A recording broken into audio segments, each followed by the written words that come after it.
Bonjour tout le monde et bienvenue dans ce podcast CJET en ondes spécial entrepreneur dans le cadre du colloque en entrepreneuriat. Ici vos animateurs Benjamin Paquin et moi-même Alexis Belland, où les trois mots d'ordre sont oser, Croire et réussir. L'entrepreneuriat témiscamien, une source de fierté.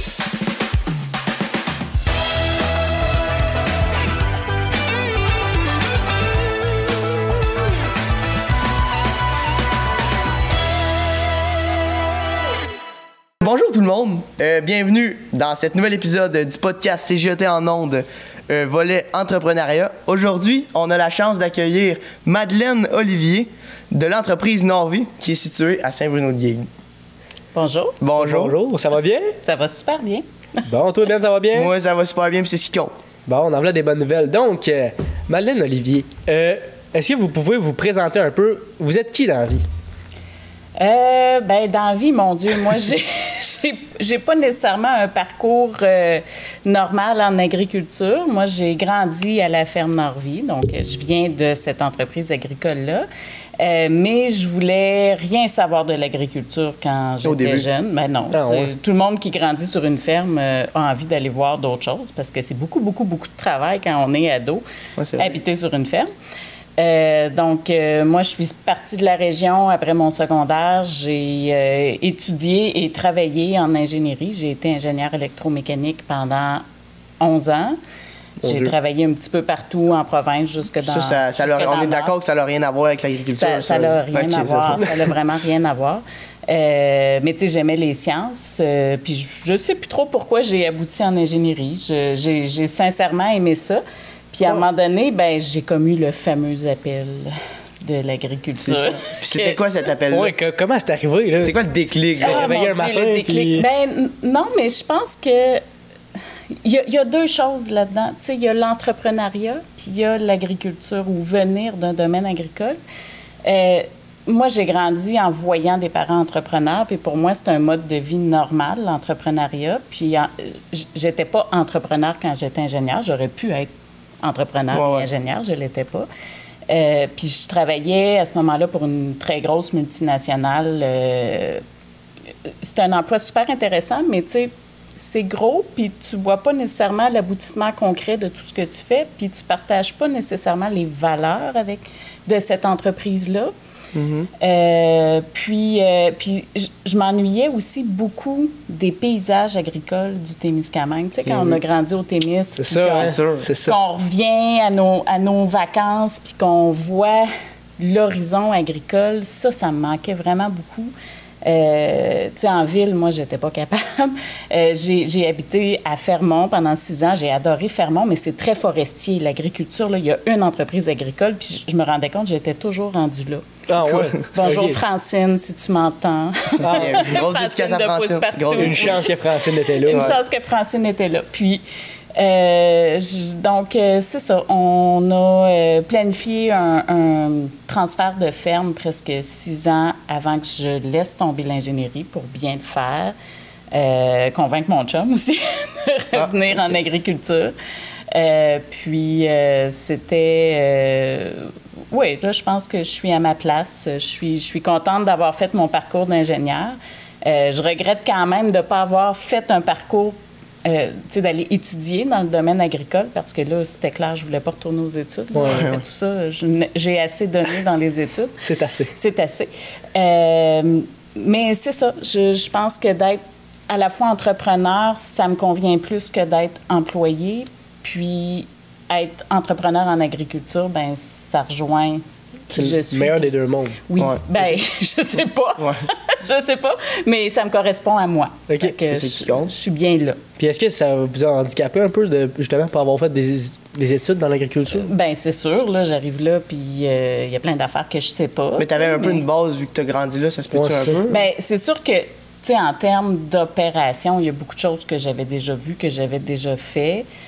Mais, tu sais, on a une grande chance en agriculture, c'est que l'accès plutôt à la formation continue est assez facile. Elle est bien structurée. Puis, depuis que je suis revenue sur la ferme en 2017, à chaque année, je fais des cours de formation continue, mais dans des domaines très, très, très précis. Une formation qui va peut-être durer 12 heures, mais sur un sujet très, très précis dont j'ai besoin, sans aller chercher des diplômes ou des choses dont j'ai pas réellement besoin comme c'est là. Donc, tu sais, oui, ça m'a nuit, mais en même temps, mon bagage d'ingénieur me sert quand même. Tu sais, même si je ne vais pas l'appliquer, la gestion de projet, que ce soit en entrepreneuriat ou en ingénierie dans une mine, ça reste la gestion de projet. Donc, je ne changerais pas mon parcours quand même. Okay. Puis Norvie, ça fait combien de temps que toi, tu es là? Que c'est toi qui as ça, Norvie? Je suis revenue à l'automne 2017. OK. Puis, dans le fond, je suis en copropriété avec mes parents, mon conjoint. Donc, mes parents continuent d'être très actifs sur la ferme. Ils ne peuvent pas s'en aller. On habite dans une maison bigénération. Ils sont toujours sur la ferme. Ils ne peuvent pas se sauver. Mon conjoint, lui, a déjà son entreprise. Il est entrepreneur aussi, travailleur autonome, mais il nous aide sur la ferme là, à temps partiel. Donc, c'est ça. Puis Norvie, c'est quoi que ça offre, maintenant? Oui, c'est ça, les services. Oui, il y a une autre ferme, d'habitude, c'est comme vache, cochon. Oui, c'est ça. Oui, mais là, on pour sait un bien peu. du monde, une ferme de fraises. Oui, mais je me faisais ostiner quand j'étais petite que j'habitais pas sur une ferme. Mais en tout cas, pour votre information, une ferme maraîchère, horticole, fruitière, ça se peut, on appelle ça une ferme. J'ai des poules, mais c'est pas vraiment à moi, là. Mais il y a des poules. Vendez-vous des œufs? Ou... Oui, mais bon, c'est pas votre plus gros gagne-pain. Non, non. Mais bon, bref, Norvie, depuis 1984, c'est de la fraise. C'est d'abord de la fraise. Oui, on a 40 ans cette année. Donc, faites-vous une petite fête? Ou... on était censés. On s'était dit, faut faire quelque chose de gros, c'est 40 ans, on l'a pas fait. Mais c'est ça, c'est de la fraise. C'était aussi à l'époque, quand j'étais jeune, on faisait du maïs sucré déjà un petit peu. Puis là, depuis qu'on est revenu, c'est encore de la fraise, c'est de la framboise, c'est des légumes diversifiés. On est tous certifiés légumes diversifiés et on est certifié biologique dans toutes nos productions. On fait de la transformation depuis le début des années 2000, donc de l'alcool de fraise, on fait du jus de fraise, de la slush. Oui, du guizou. C'est ce que moi qui donne, on a retenu le plus. Là. Le guizou. C'est ça, le guizou à la fraise, à la rhubarbe. Puis récemment, on a introduit des gammes de produits déshydratés, donc des tisanes, des épices, des thés, des choses comme ça pour valoriser les légumes qui ne faisaient pas partie de la ferme dans le temps, là, mais c'est ça. Puis mettons, là, j'imagine la ferme, puis tout, ça se fait en été? Ça se fait à l'année. Ça se fait à l'année? Parce qu'on fait l'hiver. Oui, c'est ça. C'est quand même une entreprise saisonnière. Donc, c'est sûr que moi, les récoltes, clairement, là, à partir... le gros de l'ouvrage commence dans le mois de mars, où est-ce que là, on est dans la serre. C'est une serre pépinière pour préparer le champ, mettons, là, pour préparer les transplants de légumes. En champ, ça va être avril, mai qu'on commence à rentrer. Puis là, c'est toutes les semis, les plantations au printemps, puis les récoltes à l'été. Rendu à ce temps-ci, là, on est à la mi-octobre, on a pas mal terminé nos récoltes. On a presque fermé les champs. Mais comme on fait de la transformation, nous, il y a beaucoup de choses qui, pendant l'été, qu'on va soit congeler ou déshydrater, mais qui n'est pas nécessairement assemblé. Donc, ça va se faire plus à l'hiver. On a toute la saison des marchés de Noël qui commence début novembre en produits transformés. Ça, c'est un rush, mettons? Oui, c'est vraiment, c'est un gros rush. Moi, mes produits transformés, c'est surtout là que j'ai vend. Fait que pendant 1 mois et demi de temps, là, il ne faut pas rater le bateau pour les ventes du temps des fêtes. Puis de la paperasse, là, c'est à l'année. Puis on sous-estime tout le monde comment il y a de la paperasse en entrepreneuriat et comment il y a de la paperasse sur les fermes. Donc, ça, c'est à l'année. Je vous dirais, l'hiver, je vais peut-être travailler, moi, j'appelle ça des petites semaines de 30 heures, où est-ce que je suis vraiment plus relax, je peux plus gérer mon horaire, plus j'ai des vraies fins de semaine, là, des choses comme ça. Ça, c'est extraordinaire. Mais, tu sais, en plein milieu de l'été, c'est des semaines de 80 heures. C'est 7 jours sur 7. Fait que, tu sais, il y a comme une transition graduelle qui se fait printemps, automne, entre le 30 puis le 80. Oui, fait que c'est plus l'hiver, les vacances. Ben, vacances. les vacances, moi, c'est entre Noël et Jour de l'An. Là. J'ai 2 semaines. Puis il y a la semaine de relâche que là, faut gérer les jeunes. Là. Fait que je peux pas travailler, là, mais c'est juste ça, mes vacances dans l'année. C'est pas parce que j'ai une entreprise qui est saisonnière que l'été, je suis en vacances. Non, l'été, je travaille, mais je travaille moins. Ça, c'est comme un inconvénient d'être entrepreneur. Mettons, tu as beaucoup moins de temps pour toi. Tu travailles toujours. Mais y a-t-il des inconvénients ou des avantages d'être situé au Témiscamingue en tant qu'entrepreneur, mettons, d'une ferme comme ça? Il y a des avantages et des inconvénients à être situé, peu importe où est-ce que tu es situé. Mais ici, au Témiscamingue, en petite région. Ici, en petite région, notre plus gros défi, c'est que moi, je vends en circuit court, c'est-à-dire que je vends directement au consommateur qui va le manger, mon produit. J'ai quelques exceptions, comme mon guizou qui est vendu dans certaines épiceries, mais c'est vraiment pas la majorité de mes ventes. Le cinéma. Oui.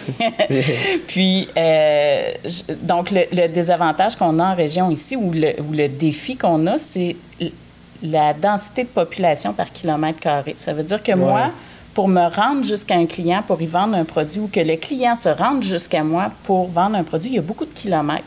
Fait que ça prend autant de motivation qu'il y a de kilomètres à parcourir. Puis il faut toujours que le déplacement en vaille la peine, que ce soit moi qui se déplace ou le client qui se déplace. Fait que ça, c'est un gros défi. Puis tu sais, je peux pas juste dépendre de la population du Témiscamingue, il faut que je me rende jusqu'en Abitibi. Mon plus gros marché, moi, il est à Val-d'Or. Ça veut dire que de mi-juin jusqu'à mi-septembre, tous les dimanches, je me lève à 4 heures, puis je fais un aller-retour de 5 heures de route, aller vendre un marché à Val-d'Or. J'ai pas le choix. Cette clientèle-là va pas se déplacer jusqu'à moi. OK, c'est ça. Fait que vous autres, vos ventes, c'est tu te promènes dans des marchés, puis... Oui, bien, je vais vendre à la ferme, à l'autocueillette ou en boutique à la ferme. Après ça, je vends... Cet été, j'étais dans 4 marchés en région, donc à Témiscamingue, à Ville-Marie, à Rouyn, à Val-d'Or. Puis si on était capable, on en ferait plus, mais là je pense qu'on n'est pas capable d'en faire plus.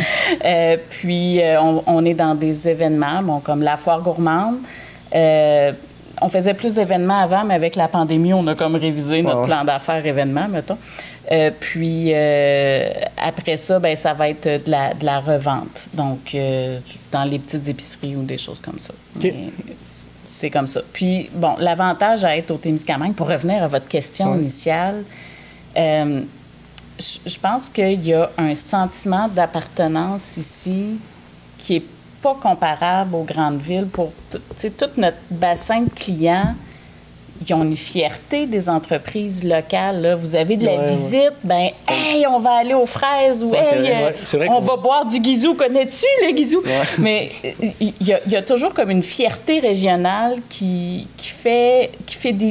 fidélise la clientèle que, en même temps, j'ai pas opérer une entreprise ailleurs qu'ici, mais j'ai l'impression que c'est plus dur en ville d'avoir cette sorte de synergie-là. Sauf que eux, au kilomètre carré, ils ont plus.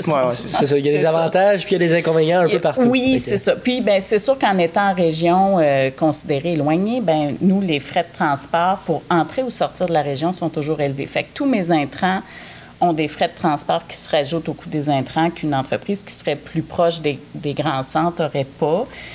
Puis si moi, je décidais d'aller vendre à l'extérieur de la région, ce que je ne fais pas à cause des coûts de transport, sortir mes produits, il faut que je leur rajoute aussi un coût de transport dans mon coût de production. Fait que le prix de vente, au bout de la ligne, il y a juste comme plus d'allure là, en termes de... C'est pas tant rentable, puis...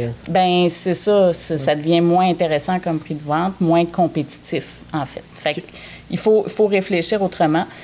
Puis quand on parle d'agriculture et de régionalité, c'est sûr que moi, ma fraise est prête autour de la Saint-Jean-Baptiste. À Saint-Jean-Baptiste, ou au début juillet, dans le sud du Québec, c'est là où est-ce qu'il y a un pic de production de fraises, puis où est-ce qu'il y a des loss leaders en épicerie à 1,99 le panier. C'est là qu'il y a de l'abondance qui est du Québec qui essaie Ben, en fait, qui envahit le marché. Fait que moi, souvent, mes premières fraises, ben, les gens n'achètent pas dans les marchés parce qu'ils viennent d'en acheter à l'épicerie qui étaient vendus à perte. C'est moins cher. C'est moins cher, c'est des loss leaders. Loss leaders, c'est que l'épicier perd de l'argent en le vendant moins cher que le coût de production. Ah ouais. Okay. Oui, des fraises, ça vaut pas 2 piastres le panier. Moi, je vends ça 9 piastres le panier. Là, OK, c'est différent. Puis je fais à peine une marge dessus. Puis quand c'est vendu 2 piastres à l'épicerie, ben c'est ça. C'est pas... sûr qu'il y a 7 piastres de différence. Oui, c'est ça. Mais tu sais, dans le champ, ça coûte pas ça. Là, c'est que c'est un loss leader. Fait que celui qui le vend perd de l'argent pour attirer des gens. Mais bref, moi, quand mes premières fraises sortent, ben je suis dans cette abondance-là de fraises du Québec. Fait que souvent, ben je ne vais pas trouver preneur en marché sur mes fraises de primeur qui auraient dû être les plus faciles à vendre. Donc, la transformation est obligatoire. Pour ça, dans notre contexte, transformer la fraise pour maintenir nos prix, c'est quelque chose de nécessaire. OK. Puis que, ouais, ça a influencé, mettons, notre stratégie d'affaires. OK. Puis, mettons, est-ce que vous aurez un conseil à donner à un jeune qui voudrait se lancer en entrepreneuriat comme moi ou Benjamin? Bien vu. Bien, premièrement, une entreprise, ça doit nous ressembler. Donc, tu sais, c'est important, oui, il faut toujours avoir une vision puis une mission d'entreprise, blablabla, mais ça prend aussi des valeurs, puis que ces valeurs-là nous ressemblent parce que travailler plein d'heures sup dans une entreprise qui ne te ressemble pas, si ça ne colle pas au niveau des valeurs, au niveau de qu'est-ce que tu fais, puis que tu ne vois pas de sens à qu'est-ce que tu fais, ça ne fonctionnera pas. L'autre chose, il faut bien comprendre c'est quoi un environnement d'affaires, qu'est-ce que ça implique, c'est quoi toutes les choses qu'il y a autour. Fait que, tu sais, c'est de bien s'entourer de consultants, aller voir son centre de développement local. C'est souvent la première étape pour comprendre, OK, moi, j'ai envie de me lancer... production de muffins, etc., ben ça te prend une cuisine MAPAC. Va t'informer de ce que ça prend, là, parce que tu pourrais avoir des surprises. Fait qu'il faut comprendre comment ça fonctionne. Puis l'autre chose aussi qui est très importante, c'est que c'est pas parce qu'il y a une demande pour un produit ou qu'un service qu'on est obligé de répondre à cette demande-là. Si ça nous tente pas ou qu'on n'est pas capable de répondre à la demande. Donc, si, exemple, que ce soit pour démarrer une nouvelle entreprise avec un nouveau produit ou service ou que ce soit déjà en entreprise à développer un nouveau produit ou service, si, bon, exemple, moi, je me faisais commander des fraises à Toronto puis que j'ai quelqu'un qui insiste beaucoup pour avoir mes fraises à Toronto, mais que, hey, moi, j'ai pas envie de me donner le trouble. C'est trop de trouble. De faire ça. Ça me prendrait plus d'employés. Je suis déjà à mon maximum de charge mentale d'employés que je suis capable d'avoir. J'en veux pas plus. Sinon, on t'explose. Tu sais, c'est pas parce que quelque chose serait une bonne opportunité d'affaires que je suis obligée d'aller là. C'est mon entreprise. C'est moi qui a les rênes dans les mains puis qui va décider, OK, oui, ça fait mon affaire. Non, ça fait pas mon affaire. Ou oui, ça fait mon affaire, mais dans telles conditions. Okay. Ça, c'est important. Il faut toujours prendre un pas de recul. Oui, c'est ça. Connaître ses limites parce que c'est toi, après ça, qui vis avec le stress puis la charge mentale de gérer tout ça. Fait que faut juste que tu ailles là où tu as envie d'aller.